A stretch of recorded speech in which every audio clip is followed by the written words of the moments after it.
My name is Ivy Andrews. I'm 35 years old, an Army JAG major, and I returned home from a 7-month deployment in Germany 3 weeks ago. The first thing I did was check the closet for a cedar box. I knew my mother would overlook my daughter on Christmas Eve. I just didn't know it would take an 8-year-old and that wooden box to make her scream. My daughter is Maya. Eli and I brought her home from foster care when she was 8 months old. She's 8 years old now. For all 8 of those years, my mother has quietly called her not really family. For all 8 of those years, my entire family stayed silent. What none of them knew was that my dad, gone for 2.5 years, had spent his final summer preparing something only I had a key to. He told me on the dock at the lake cabin exactly when to use it. 43 minutes after we sat down to Christmas dinner, my 8-year-old slid that cedar box across the table and spoke the line we'd practiced. Welcome back to Calm Drama Stories. If you've ever watched a family member pretend a child doesn't exist while everyone else stays quiet, you'll understand every moment of this story. Drop a comment with one word that describes how that silence feels. Make sure you're subscribed, because what happens at this Christmas table will leave bruises that paperwork heals slowly. The plane touched down at Minneapolis-St. Paul on a Sunday afternoon, the runway covered in a light layer of November snow. I had my duffel bag, my Pelican case, and a folder I hadn't opened in 2.5 years. Eli was waiting at arrivals with Maya on his shoulders, both wearing matching gray beanies. She slid down his back and wrapped both arms around my waist before I could set the case down. She smelled like apple shampoo and the inside of our minivan. "You're heavier," I whispered into her hair. "You're taller," she answered. Eli kissed me, grabbed the duffel, and we stepped out into the cold. On the drive home to Stillwater, Maya pulled something from beneath her jacket. Walter's silver dog tag, the dented one from his Vietnam tour. She'd worn it under her hoodie since the funeral. "I kept him with me," she said. "I know, baby." Eli glanced at me in the rearview mirror. We didn't say it in front of her. We didn't need to. The next holiday season was already marked on the kitchen calendar, and Christmas Eve was circled in red. 3 weeks away. At home, after Maya had gone to bed, I walked to the hall closet and opened the door. The cedar box sat on the top shelf where Eli had moved it from storage. Walter's handwriting appeared on the small brass tag tied to the latch. "For Maya when the time comes." I ran my hand over the leather strap. 3 weeks until Christmas Eve. 3 weeks until the trust paperwork could legally transfer. I shut the closet door. "You okay?" Eli asked from the hallway. "Yeah. We're ready." The group text came on a Tuesday morning while I was making Maya pancakes. It was from my mother. Subject line, "Christmas Eve dinner, bringing presents." "Christmas dinner at my place," it read. "Bringing presents for the kids. Sophie and Jackson get something special. Maya's welcome too." Of course. I read it twice. Then again. The of course sat in the center of the message like a pebble dropped into still water. Maya climbed onto the stool beside me and read over my shoulder. She didn't say anything. She just rested her head against my arm. Then she returned to her pancakes. Eli sat at the dining table sorting through old work emails. He looked up. What was it? I turned the phone toward him. He read the message. Read it again. Then stood, walked to his office, came back carrying a thick black 3-ring binder, and opened it on the kitchen counter. "Folder number 47, he said quietly. The binder was organized by date. Photos, screenshots, printed emails, voicemail transcripts. 8 years of them. Holiday after holiday. Birthday after birthday. Voicemails from Aunt Linda. Forwards from Heather. Patricia's loud Christmas card lists with Maya's name added at the bottom in smaller handwriting like an afterthought. He slipped the new text into the next plastic sleeve, time-stamped it, then closed the binder. 47, he repeated. I'll be home all month, I said. We have the cabin paperwork. We have Dad's letter. We have his attorney's number. We just need her there. She'll be there. Then so will we. Maya finished her pancakes and climbed down to feed the dog. After she left for school, Eli and I sat at the kitchen table with the binder open between us. I hadn't seen all of it. Most of it I missed because I was overseas. Some I witnessed as it happened. Most of it Eli carried alone. Page 1. A photograph from Maya's first birthday party. Eli holding Maya on his lap. Patricia standing in the background, perfectly in focus, looking at neither of them. Gift card in hand for Sophie. Forgot Maya's gift this year. Eli's note read. Said it would be too confusing to give different things. Page 8. An email from Heather to her cousin Renee, accidentally CC'd to Eli in 2019. One line read, "Your little project." Meaning Maya. The rest discussed gluten-free cupcakes. Page 16. A voicemail transcript from Aunt Linda. Pat, do we really have to invite the adopted one for Easter? My back isn't what it used to be. Patricia never corrected her. Patricia replied, "Just for an hour, Linda." Page 23. A Christmas card from Patricia. Inside were 3 names written in red ink. Sophie. Jackson.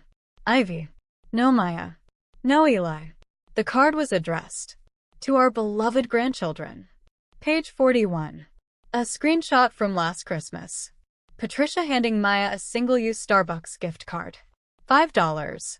The other 2 children opened a Lego set and a charm bracelet. I closed the binder gently, rested my hand on the cover. Walter saw all of this, I said. He saw it before we did. He's why we have a plan. Eli nodded once. He didn't need to say anything else. That Sunday night, I tucked Maya into bed. She held Walter's dog tag in her hand, the chain wrapped twice around her small wrist. Mom, she asked softly, will Grandma read Grandpa's letter this Christmas? I sat at the edge of her bed. I'd been waiting for that question. I'd practiced the answer with Eli a dozen times. None of those answers felt right looking at her face. We'll see, sweetie, I said. Maybe she will. Maybe she won't. What if she won't? Then I'll read it for her. Out loud. In front of everyone. Maya thought about that. The bedside lamp cast small yellow triangles across her blanket. Either way, I said, you're going to hand her the box. That's your part. Your grandpa wanted you to give it to her. Not me. Not Dad. You. Why me? Because he said you were brave enough. What if I'm scared? You can be scared. You can still do it. Brave doesn't mean not scared, baby. Brave means being scared and still walking to the table. She looked down at the dog tag. Turned it over so the dented edge faced upward. Grandpa was scared sometimes too, right? Plenty of times. Okay, she whispered. I leaned down and smoothed the hair from her forehead. Then I said the line I'd spoken every night since she was 3 years old. I see you, Maya. Grandpa saw you too. She smiled, that small, careful smile she'd carried since toddlerhood, then closed her hand tightly around the dog tag. She turned toward the wall. I switched off the lamp. I stood in the doorway for a long time before finally going downstairs. Christmas Eve morning. The snow began before sunrise. By 8 o'clock, the driveway needed shoveling, and the world outside our windows looked the way Christmas mornings are supposed to appear on postcards, which is to say nothing like the inside of my mother's house. I laid out my dress uniform on the bed. Service blues. Ribbons polished. Name tape on the right side. Andrews. Patricia had insisted on a uniform photo for the family album every year since I made captain.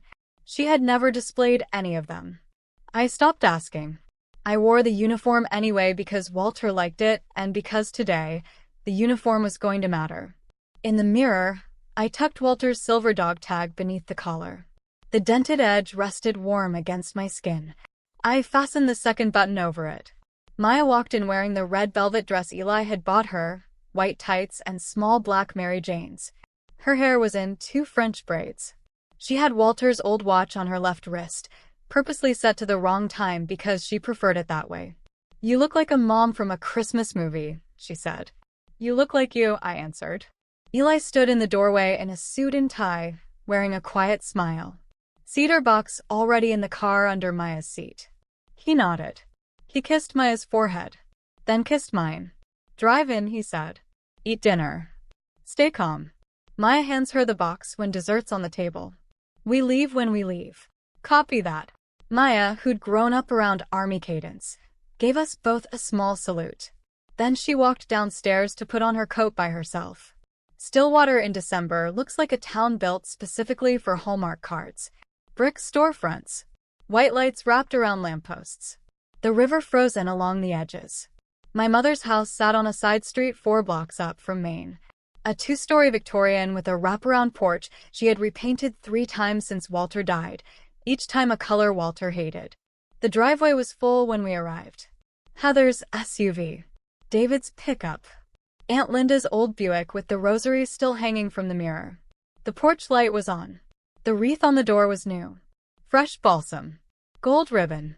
A brass bell at the bottom that rang whenever the door opened. Eli parked behind Aunt Linda's Buick. I sat for a second in the passenger seat. Maya sat in back holding the cedar box on her lap, both hands resting flat across the lid.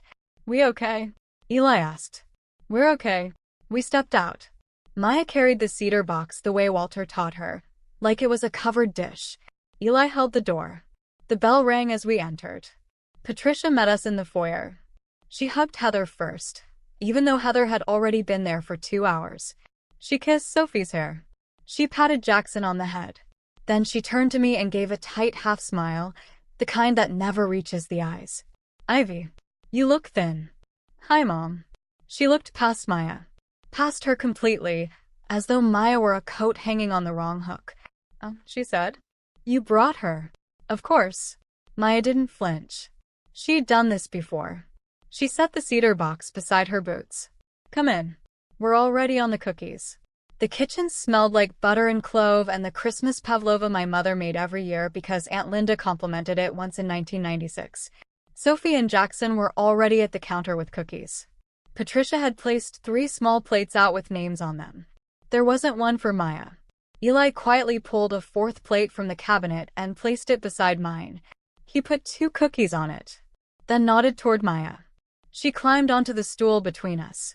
I leaned against the doorway and pretended to admire the ornaments hanging in the kitchen window. From there, I heard Patricia and Aunt Linda near the stove. "Pat," Aunt Linda said softly, "you don't have to make a fuss for Maya. She's not really family, Pat. You said it best." Patricia laughed once, quiet. "Linda, well, you said it." "I'm only quoting." Heather walked by carrying a casserole dish. She didn't react. She must have heard.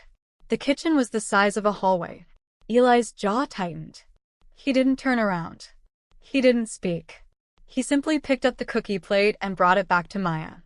I felt my chest become very still, the way it gets before a deposition. I'd heard versions of that sentence for 8 years. Through screenshots. Through Eli's binder. Through Maya's awkward birthday parties. I had never heard it directly from Linda's mouth with my daughter 12 feet away. Maya was watching the snow through the window. She heard. I could tell from the slight set of her jaw. She didn't say anything. She bit her gingerbread cookie from the edge first. She always ate the edges first. Walter taught her. I waited. We had a plan. Patricia called us to dinner at 6:30. The dining room was arranged the way Walter used to arrange it before he died, before Patricia repainted everything. Green and gold table runner. 12 places. Candles burning inside holders. Walter turned on his lathe in 1987. Patricia seated Sophie on her right and Jackson on her left. Aunt Linda sat beside Sophie. Heather and David across from them. There were 2 empty chairs at the far end near the wall and 1 folding chair at the children's card table in the corner where my mother had set out a paper Santa plate and a juice box. Maya looked toward the card table. Then at me. Eli was already moving. He lifted the folding chair from the corner, carried it across the room, and placed it between his seat and mine. He picked up the paper plate and juice box and moved those 2. Set them at the new place. He pushed the chair in gently for Maya. Held her elbow softly. "Maya sits with us, Pat," he said. His voice was warm, professional, the way he speaks to permit clerks. Always has. Patricia's lips tightened. Aunt Linda's eyebrows lifted.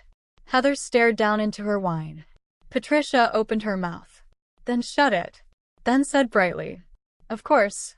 More room for the pavlova." Heather, dear, the rolls. Maya sat between us. Eli unfolded her napkin over her lap. The cedar box rested beneath her chair. Her boots touched the leather strap.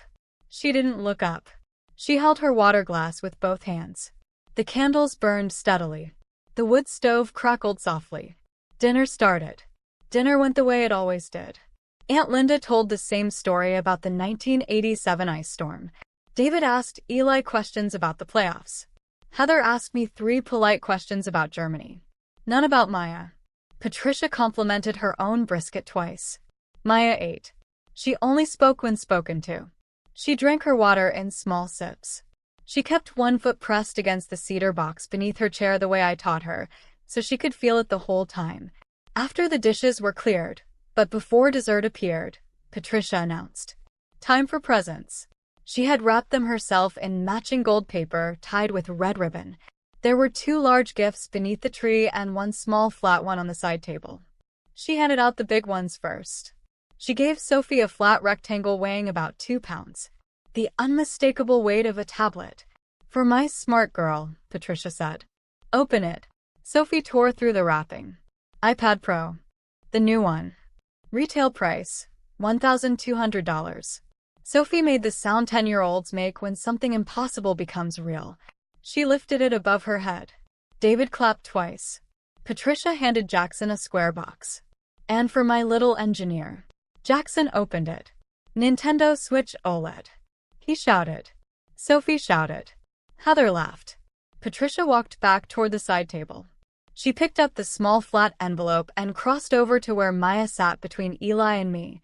She handed Maya the envelope with both hands, almost like a ceremony. "Here you go, sweetheart. Merry Christmas." Maya opened it. A drugstore Christmas card. Printed snowman. No money inside. No note. Only the card. Sophie looked up from her iPad. "Mom, where's Maya's iPad?" Patricia answered quickly. "Sophie, hush. We have rules." The rules had never been written down. The rules had never been explained to anyone except the 4 adults in the room who had nodded along with them since 2017. Patricia walked back toward the tree. She returned holding a small velvet ring box. She knelt beside Sophie's chair. Opened the box. Held it up for everyone to see. A gold chain. Heart pendant. An engraved letter on the front. Antique. Beautiful. My grandmother Jones. The one Patricia had kept locked in a safe deposit box for 19 years. "This was Grandma Jones, sweetie," Patricia said. "For my real granddaughter." The word real landed on the tablecloth like a coin. Sophie blinked. She knew the word mattered. She just didn't understand how. She let Patricia clasp the chain around her neck. Touched the pendant. Aunt Linda nodded approvingly. Joan would have wanted that. Joan was strict about heirlooms. Maya looked down at her hands folded in her lap. Eli's knuckles whitened around his napkin. I kept my face completely still. I'd practiced that expression in mirrors since I was 7 years old. I felt the dog tag against my collarbone beneath my service blues. Focused on the dented edge against my skin. I breathed once slowly, the way they taught us at OCS before hard decisions. David coughed. Looked into his wine. Said nothing.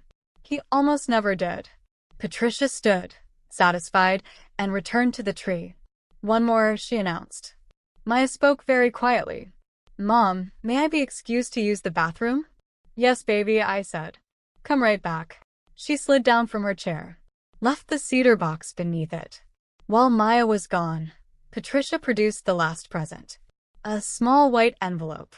She handed it to Jackson. "For your savings, my smart little man," she said.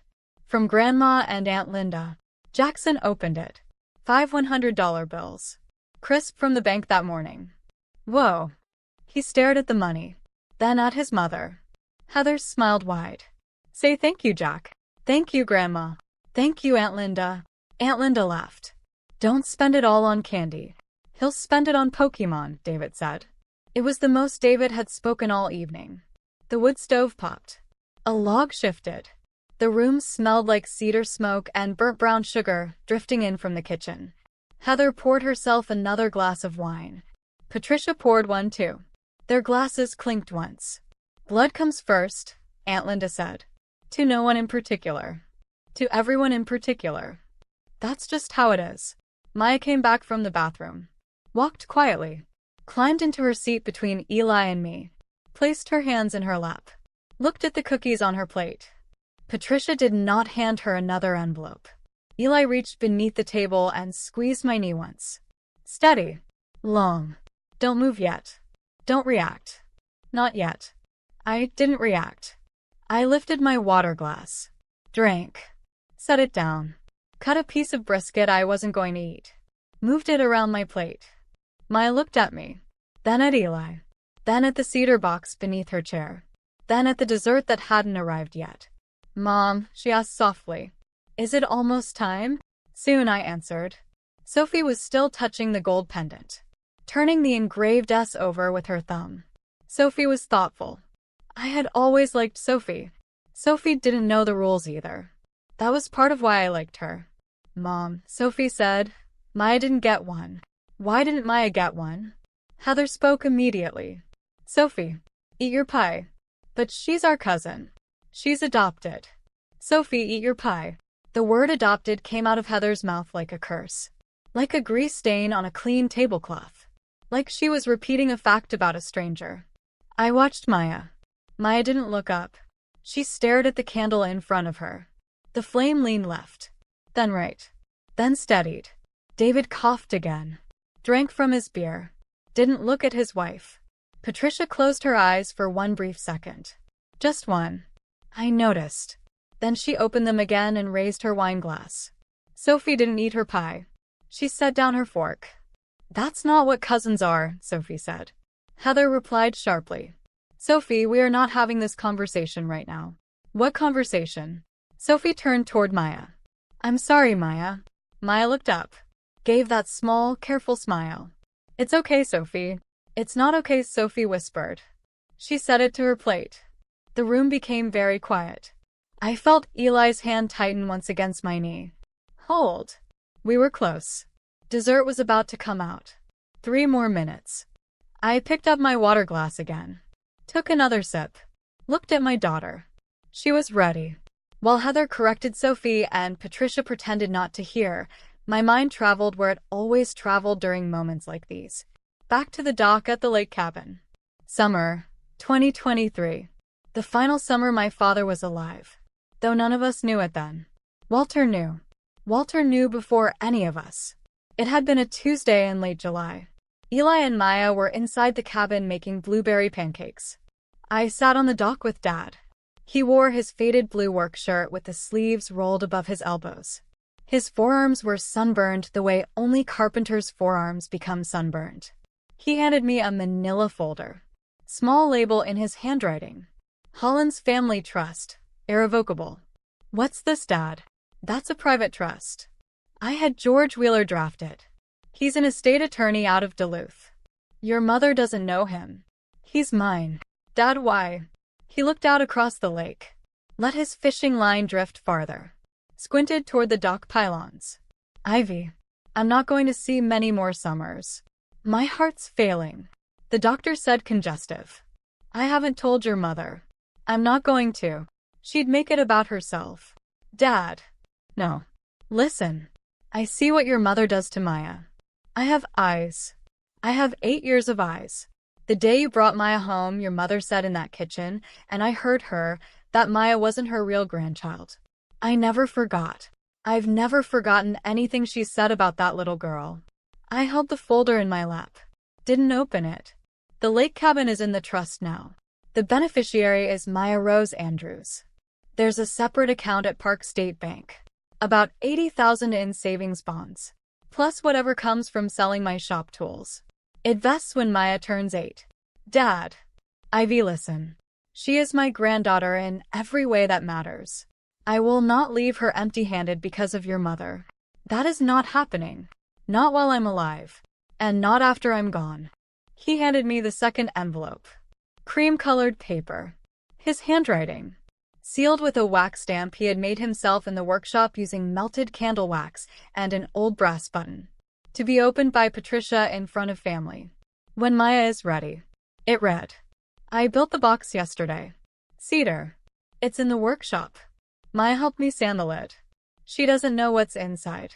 She only knows it belongs to her. My mind came back to the dinner table. The candles. The empty Hallmark card. My daughter's hand wrapped around her water glass. I knew exactly what I was going to do. I want to pause here for a second. I'm sitting at a dining table where my mother has just handed my daughter an empty Christmas card while my niece is holding a $1,000 iPad. And I'm about to walk you through what happened over the next 43 minutes, because that's how long it took for my 8-year-old to slide a cedar box across that table. If you've sat at a table like this before, drop the word witnessed in the comments. I'm reading everyone. I excused myself from the table. I knelt beside Maya's chair, placed my hand over hers in her lap. I see you, Maya. You know what to do. She nodded, kept her voice low. When dessert is on the table, Mom. When dessert is on the table. You're going to read Grandpa's letter if Grandma won't. I'm going to read Grandpa's letter if Grandma won't. Okay. I touched one of her braids, stood back up, walked to my seat. Patricia watched me with that flat, polite expression she wears when she disapproves, but doesn't want to create a scene yet.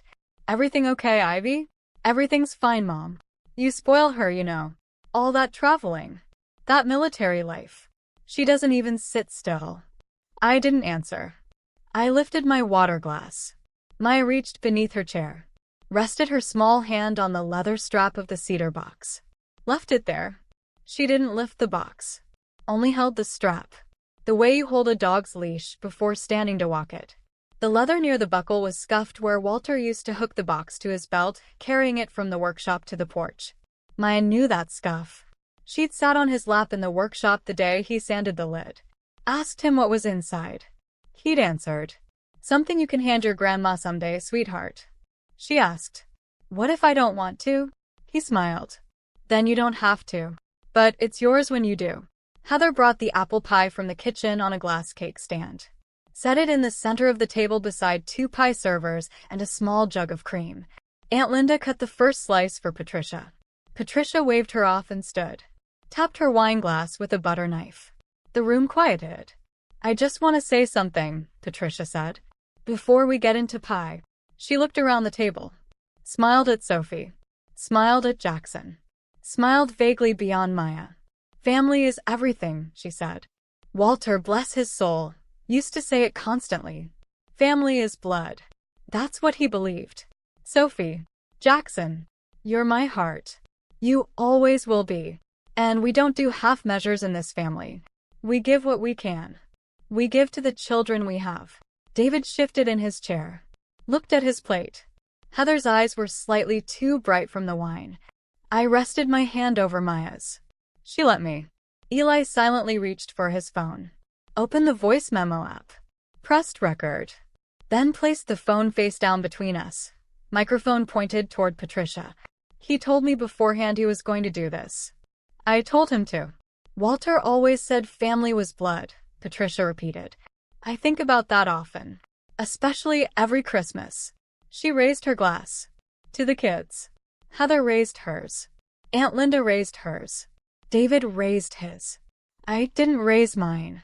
Eli didn't raise his. Maya didn't lift her water glass. She stared at her hands. Patricia drank, then sat down again, looking pleased with herself. Pie was passed around. Heather served Sophie. Aunt Linda served Jackson. Heather served David. David served Heather. Patricia served herself. No one served Maya. Eli quietly stood, picked up a clean plate from the buffet behind us, cut a slice for Maya himself, placed it before her, added a small spoonful of cream because she liked cream. He did all of it without saying one word. Patricia watched. She stayed silent too. And speaking of family, Patricia said, lifting her wine again. Heather, dear, I've been thinking about the lake cabin next summer. The Airbnb has been such a lovely little business. I think we should repair the dock this year. Maybe screen in the porch. The reviews keep mentioning mosquitoes. Heather brightened immediately.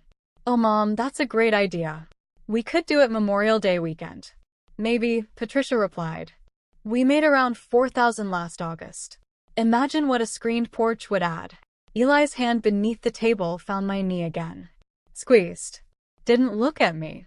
Patricia was casually telling everyone she had been renting out my father's lake cabin. She didn't know, couldn't know, that the cabin had not legally belonged to her for 2.5 years. She was profiting from something she did not own. Profiting from it in front of the 8-year-old who did own it. Eli looked at me. I looked at Maya. Maya looked at the cedar box. The pie was on the table. It was time. I gave Maya the smallest nod. She placed her fork down, wiped her mouth with her napkin the way Eli taught her, folded the napkin once, set it beside her plate, slid down from the folding chair, reached beneath and lifted the cedar box with both hands. It was heavier than she remembered. She hugged it against her chest. The leather strap dangled. Then she walked the long way around the dining table, past Heather, past David, past Aunt Linda. The wooden floor creaked beneath her Mary Janes. Heather looked up. Her fork stopped halfway to her mouth. "Maya?" Heather asked. "What, sweetie? What are you doing?" Maya didn't answer. She kept walking, past Heather, past Aunt Linda, until she stopped at the head of the table where Patricia sat with her wine, her pie, and her satisfied smile. Maya placed the cedar box on the table in front of her, then pushed it the final 6 inches forward using both hands until the edge of the box touched Patricia's plate. She left her hands resting there for one moment, then let go. Placed both hands at her sides the way Walter taught her to stand at attention. Lifted her chin slightly. The room became very quiet. The fire cracked once inside the wood stove. Candles flickered. Then Maya spoke in a voice that was small, but clear. "Grandma, Mom told me to give this to you if you ever ignored me again." Patricia stared at the box, then at Maya, then at me. Aunt Linda gave a short, startled laugh. "Oh, is this some kind of game?" "It wasn't a game." Patricia's voice turned small. "What is this?" Maya didn't answer. She had already said her line. She'd been told not to say anything else. We had practiced this for 3 weeks. She stood at attention beside the head of the table, chin raised slightly, hands by her sides. Aunt Linda laughed again, but the laugh faded at the edges. "What is this, Pat? What is the child doing? Was this rehearsed?" Heather asked. "Mom, what is that?" David spoke next. "Pat, what is this?" Sophie placed her iPad face down on her napkin and leaned forward. Jackson didn't even look up. Patricia didn't move her hands. She stared at the cedar box, then at the brass tag tied to the latch. The tag read, "For Maya when the time comes." She recognized the tag, recognized Walter's handwriting. I watched her realize it. I watched the color drain from her face. "Ivy," she said very quietly. "What is this?" "It's for you," I answered. "From Maya." "Open it." "Ivy." "Open it, Patricia." I did not call her mom that time. I did not call her mom again in that room for the rest of the night. She placed a hand on the latch. Her fingers trembled slightly. The brass clasp made a dry clicking sound. "Pat," Aunt Linda whispered. "You don't have to open this. Whatever this is." "Linda," I said. "Be quiet." Linda looked at me. I had never spoken to her in that tone before. I held her gaze the way you hold a witness during cross-examination. She closed her mouth. Patricia opened the latch. The lid creaked. The scent of cedar lifted out of the box. Walter had varnished it 3 times with the linseed oil he kept in the workshop. The smell was unmistakable. Patricia recognized it. I saw recognition move across her face. Inside the box, arranged neatly, were 3 things. On top, a manila folder labeled in Walter's handwriting. Holland's Family Trust, irrevocable. Executed June 14, 2023. Underneath, a second folder labeled Beneficiary, Maya Rose Andrews. Below that, a sealed cream envelope with a wax stamp Walter made himself using a brass button, and resting against the inside lid, a 4x6 photograph. Walter, sunburned, blue work shirt, sleeves rolled up, sitting on the dock at the lake cabin. Maya was 2 years old. On his lap, both smiling. Maya's hand tangled in his beard. Patricia saw the photograph first. She made a small sound. Not a word. Just a sharp breath inward. She reached toward the photo, then stopped. Her hand hovered over it. "Walter," she said, like a question. "Yes," I answered. She looked at me. For one moment, her face wasn't angry. For one moment, it was something else. Confused. Maybe regret. Maybe recognition. Then the expression hardened again. She picked up the first manila folder. Opened it. The trust document was 18 pages long. She read the first page, then the second. Then reached the page listing the lake cabin under.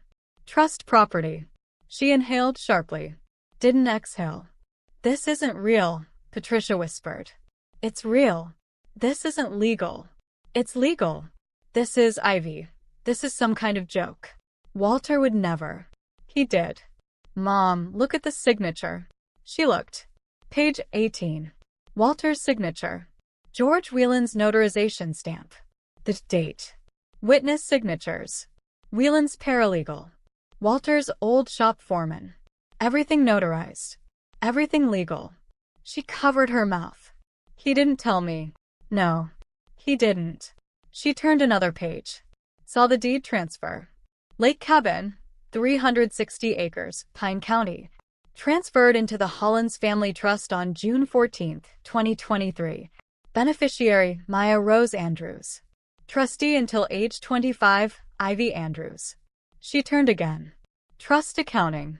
Asset list. Total value at last audit. $58,400. You. Her voice cracked. You knew this the whole time?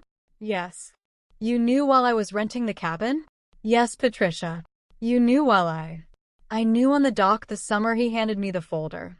2.5 years ago. She set the trust documents down. Picked up the second folder. Didn't open it. Then lifted the cream envelope. Looked at the wax seal. The writing. To be opened by Patricia in front of family when Maya is ready. She read it aloud in a flat voice. Aunt Linda whispered. Pat, don't. Patricia looked at her sister. Then at the envelope. Then at me. Her hands shook now. She broke the seal. Unfolded the letter. Walter's handwriting filled every inch. Front and back. Patricia read silently. Her lips moved slightly. Eyes scanning downward. Her face turned white. Not pale. White. She folded the letter shut. Placed it back inside. Set the envelope down. I can't read this aloud, she whispered. Read it. Mom. Read it aloud for the family. Ivy, please. Read it.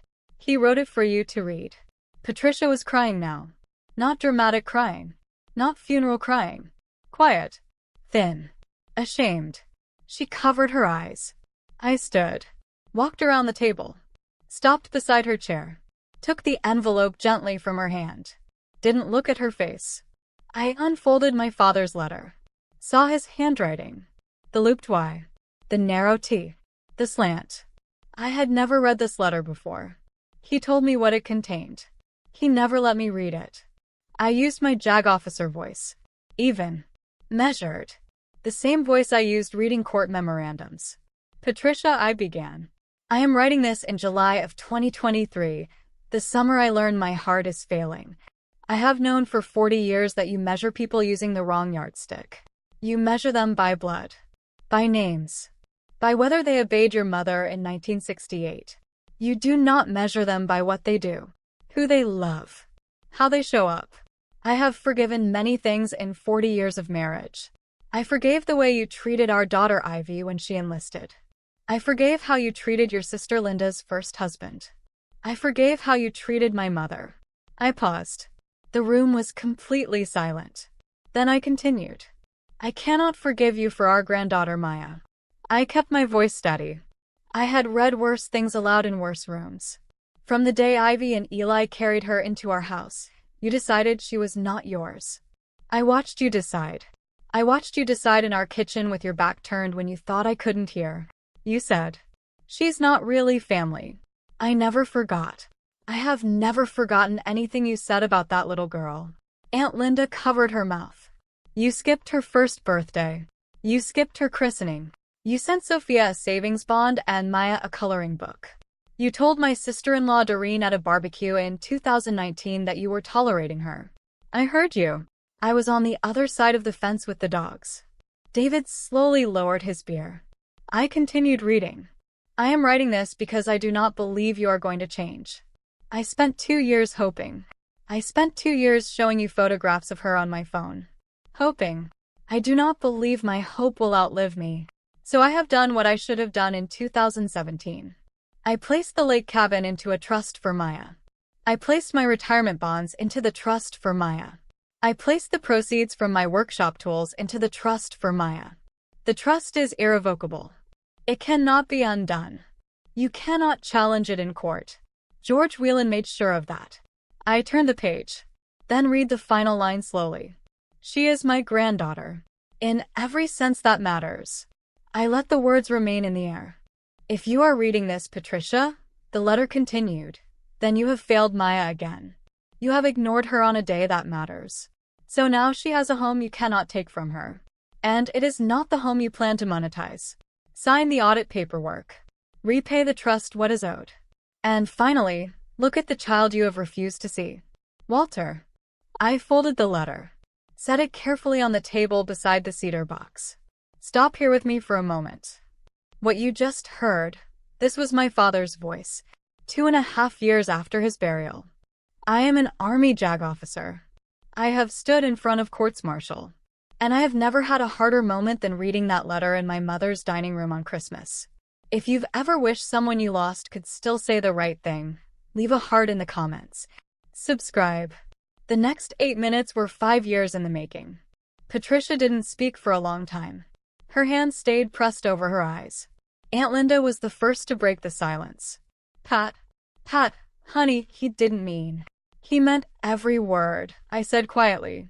Linda, every word. He told me on the dock. He told me what he would write before he wrote it. Patricia lowered her hand, picked up the trust folder again. She turned straight to the deed section, to the cabin transfer, then to the audit clause. She read. The clause required recovery of all income generated from trust property since June 14, 2023. The cabin had been rented as a vacation property that entire time. Patricia had collected every dollar. Based on my review with an Army financial counselor 3 months earlier, the total rental income came to approximately $96,000 across roughly 80 weeks. With 7% interest applied, the audit figure reached just over $103,000. She read the clause again, closed the folder, then stood so abruptly her chair scraped hard against the floor and struck the wall. Her wine glass was still in her hand. Her grip tightened without awareness. The glass cracked. A thin fracture sound. Small, but everyone heard it. Wine slid down her wrist. He gave her the cabin, she whispered. Then it broke. Not words. Not crying. A sudden, sharp, wordless scream. Short. Raw. Like something hitting a breaking point. He gave her the cabin, she shouted louder now. He gave the cabin too. She couldn't finish. Aunt Linda jumped up immediately. Pat, it's okay. We'll fix this, we'll figure it out. There has to be a way, Patricia, it's okay? She's not really family. Linda blurted, panicking. Pat, you said it yourself, Linda, shut up. The room froze. Aunt Linda's mouth stayed open. She had never been spoken to like that. Ever. She slowly closed it. Sat back down. Didn't touch her wine again. I didn't smile. I didn't need to. I looked at Maya. She was still standing beside Patricia's chair. At attention. Hands straight at her sides. Chin slightly raised. She hadn't moved once. Not during the letter. Not during the scream. Not during any of it. Maya, I said softly. Come sit with me, sweetheart. She turned. And walked. Slowly. All the way around the table. Her Mary Janes creaked against the wooden floor. Aunt Linda couldn't look at her. Patricia couldn't either. Heather watched every step. 8 years of Christmas dinners passed across Heather's face in real time. 8 years of gifts never given. 8 years of silence enforced at her own table. Her expression cracked, just slightly, at the corners. Almost imperceptible. She looked at Sophie. Sophie was staring at her, hands still over her mouth. Then Sophie looked at Maya. Really looked. Maya met her eyes, and gave that same small, careful smile, the one she had given when handed an empty card. Heather didn't speak, didn't apologize, just looked down at her plate, and stayed silent. The moment sealed itself again. Maya sat between Eli and me. Eli rested a hand on her shoulder. She covered it with hers. I waited. Until Patricia looked at me. Until Linda stopped twisting her napkin. Until David stopped staring at his wife. Until Sophie lowered her hand. The fire cracked softly in the stove. Candles flickered. Snow drifted outside the window like static. I stood. Not fast. Not dramatic. The way I stand in court before reading a charge. Measured. Controlled. Both feet grounded. Mom, I said. Patricia looked up. Let me walk you through this. My voice shifted into the cadence I used in official proceedings. Calm. Even. Unbreakable. The Holland Family Trust is irrevocable, I said.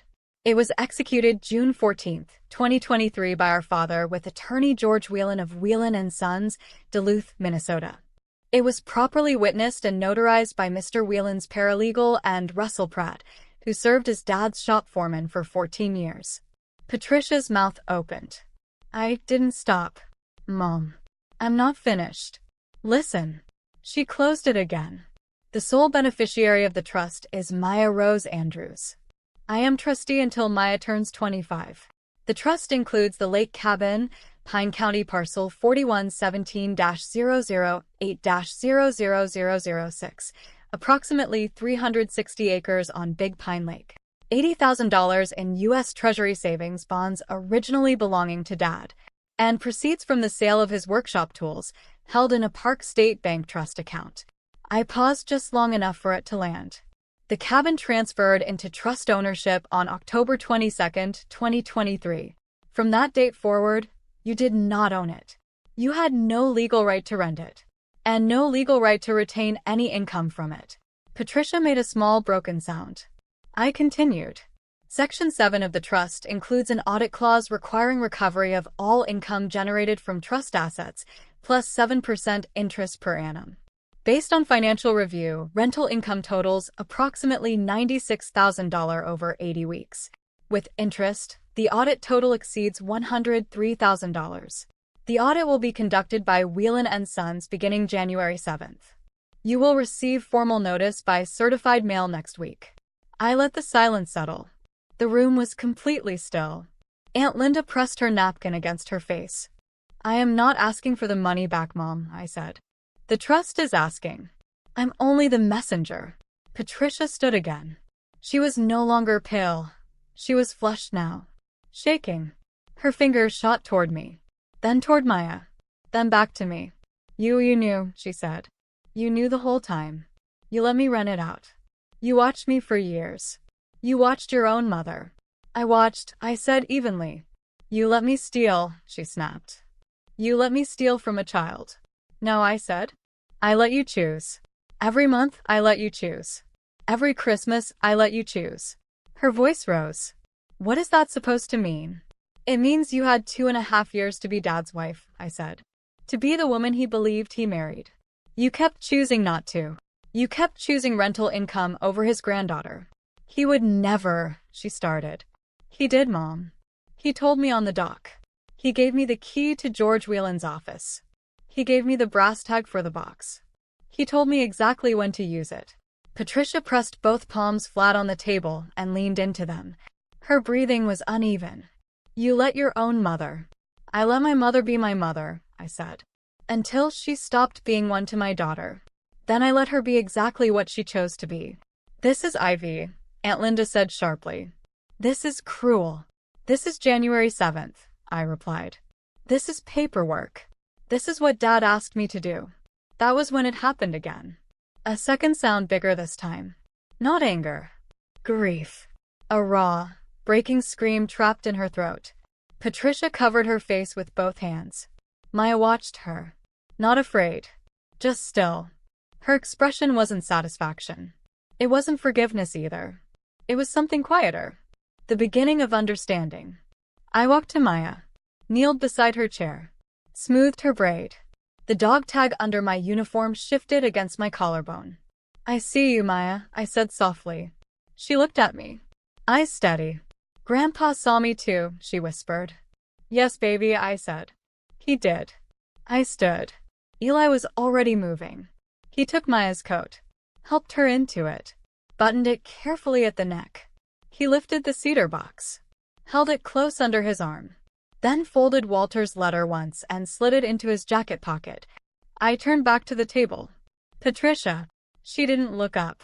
The cabin will be cleared and keys returned by July 1st, I said. The audit begins January 7th. You will be notified officially. She stayed silent. Linda, I continued. Do not call. Not for any reason. Not birthdays.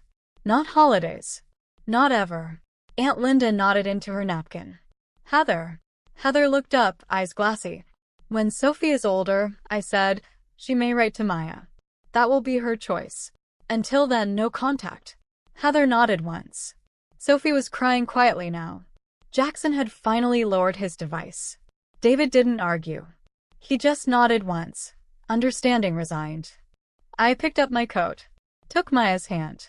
We walked toward the foyer. The front door opened. Cold air rushed in. We stepped outside. Snow falling hard now. Eli started the SUV. The engine struggled, then caught. Maya sat in the back seat with the cedar box on her lap, hand resting on top. Silent. Still. We pulled away. The house shrank in the rearview mirror. The porch light blurred through falling snow. No one looked back. For a long time no one spoke. Then, finally. Mom, Maya said softly. Will Grandma write back? Probably not, sweetheart. Okay. A pause. I like the cabin, she said. That's good, Eli said gently. We're going next summer. Another silence. Wind brushing the windshield. Wipers ticking. Mom, Maya said again. Can I bring Tessa to the cabin? I laughed. Unexpected. Full. Real. It surprised even me. Yes, baby, I said. You can bring whoever you want. It's your cabin. She thought about that. Snow drifting past the headlights. Our cabin, she corrected. Yes, I said softly. Our cabin. She leaned her cheek against the cedar box. Closed her eyes.